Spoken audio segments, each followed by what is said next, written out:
These exemptions fall under a handful of occupations that are specific to the exemptions that are specific to the occupations themselves. And these may or may not be exempt from all of California's labor laws. So, for example, sales or commissioned employees exemptions. And there are two types here.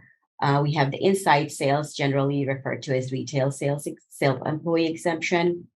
However, although it's generally referred to as retail sales exemption, employees may work in the retail industry, but they could also be in the professional, technical, or clerical exemption. So the requirements to meet the inside sales exemption are the employee's principal function must be selling a product or service. Compensation for the sales or product or service is a percentage of the price of the product or service itself that's sold. And the earnings exceed one and a half times the minimum wage, the California minimum wage, that is, which is currently $15.50. And more than half of the employee's compensation comes from the commissions.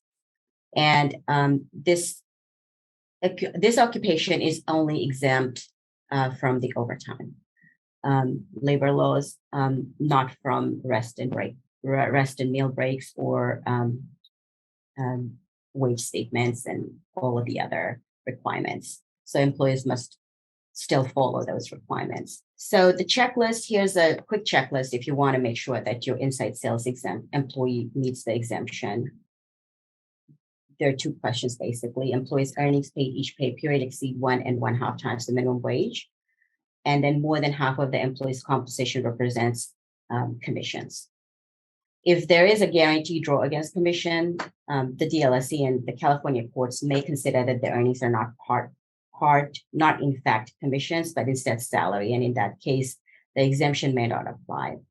And in that case, that employee would be due overtime unless some other exemption applies. So always keep in mind, just because an inside sales exemption may not apply, maybe there's another exemption that may apply. But then again, in order to meet those other exemptions, all those requirements for the exemptions must also be met.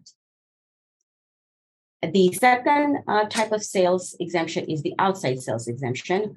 And this is also from overtime only. This exemption does not have any compensation requirement under California or even the federal law. We're just covering California, but this is consistent with federal law as well. In order to qualify for this exemption, the employee must be over the age of 18 and have a primary duty of making sales or obtaining orders for contracts or services for which a consideration will be paid by the customer. And customarily and regularly, the employee must engage in such activities or work away from his or her employer's place of business more than half the time. So that's more than 50% of the time spent selling on selling activities outside the office. So a quick checklist to determine whether your employee falls under the outside sales exemption. Is the employee 18 years of age, primary duties, and are they performing the primary duties more than half time outside the office? And does the employee customarily and regularly work more than half of the time away from the employee's place of business? And are they selling tangible, intangible items or orders or contracts for products, services, or facilities? Great. And you want to make a list of the employee's duties.